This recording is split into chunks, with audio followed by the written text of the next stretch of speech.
Hi weavers, welcome to movie memes. మనకి game changer నుండి melody song వచ్చేసి full song అయితే రిలీజ్ అయితే చేసేసారు. సో మనకు అఫీషియల్గా తెలిసిందే సాంగ్స్ గురించే 100 కోట్ల వరకు ఖర్చు అయితే పెడుతున్నారు శంకర్ అని చెప్పేసి. సో అంత బడ్జెట్ సాంగ్స్కి పెట్టాలా అని చెప్పేసి కూడా ఇంతకుముందు ట్రోల్స్ కూడా అయితే జరిగినాయి అన్నమాట. ఒక సినిమా తీయొచ్చు ఆ బడ్జెట్తో ఆ సాంగ్స్కి పెట్టాయి అని చెప్పేసి. సో ఇప్పుడు ఫుల్ సాంగ్ అయితే రిలీజ్ అయితే చేశారు. ఇది ఒక స్పెషల్ సాంగ్ అని అయితే చెప్పాలన్నమాట.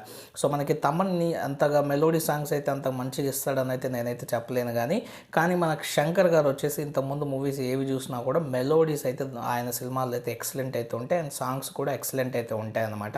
మరి ఈ సాంగ్ ఎలా ఉంది, ఈ సాంగ్ని స్పెషల్ సాంగ్ అని నేను ఎందుకు అన్నానో సో దాని గురించి మనం అయితే వీడియోలో అయితే డిస్కషన్ అయితే చేసుకుందాము. మీరు సాంగ్ చూసారో లేదో కామెంట్ సెక్షన్లో కామెంట్ అయితే చేయండి. రామ్ చరణ్ ఫ్యాన్స్ అయితే కామెంట్ సెక్షన్లో జై రామ్ చరణ్ అని చెప్పేసి కామెంట్ అయితే చేయండి. వీడియో నచ్చినట్లయితే ఖచ్చితంగా లైక్ చేసి మా ఛానల్ సబ్స్క్రైబ్ చేసుకొని నన్ను సపోర్ట్ అయితే చేయండి.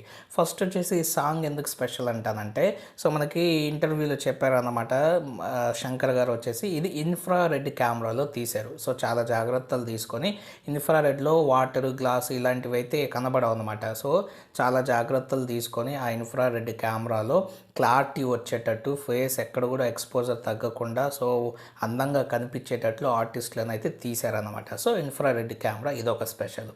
ట్యూన్స్ కూడా చూసినట్లయితే తమన్ గారు అయితే చెప్పారనమాట. సో రెగ్యులర్ ట్యూన్స్ కాకుండా వీటిని అయితే కొంచెం మోడిఫై చేసి రివర్స్లో కొట్టానని అయితే చెప్పారు. సో కాబట్టి మనకేంటంటే ఏ విధంగా చూసినా కూడా ఇదొక స్పెషల్ సాంగ్ అనమాట. సో మూవీ టీమ్ కూడా ఏమనుకున్నారంటే ఇప్పటి వరకు చాలా మెలోడీ సాంగ్స్ అయితే చూసాము. సో దాంట్లో ఇది వచ్చేసి ఖచ్చితంగా డిఫరెంట్గా అయితే ఉండాలని చెప్పేసి రామ్ జోగయ్య శాస్త్రితో అయితే రాయించుకున్నారు. శ్రేయా ఘోషాల్ అండ్ కార్తిక్ వీళ్ళిద్దరు అయితే పాడారు. సో మనకి తమన్ మ్యూజిక్ అయితే ఇచ్చారనమాట.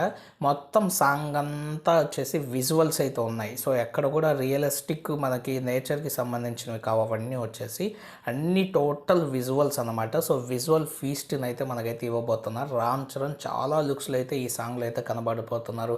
హెయిర్ టై చేసుకొని లాంగ్ హెయిర్తో కొంచెం షార్ట్ హెయిర్తో అన్ని విధాలుగా అయితే కనబడిపోతున్నాడు అనమాట.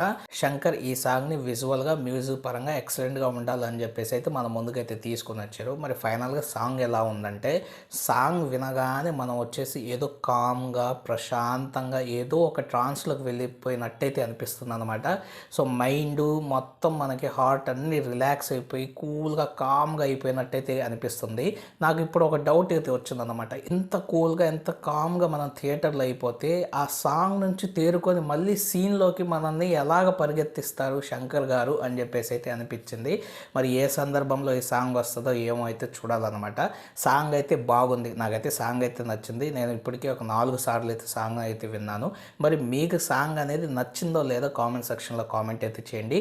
వీడియో నచ్చినట్లయితే ఖచ్చితంగా లైక్ చేసి మా ఛానల్ సబ్స్క్రైబ్ చేసుకొని నన్ను సపోర్ట్ అయితే చేయండి. Thank you friends.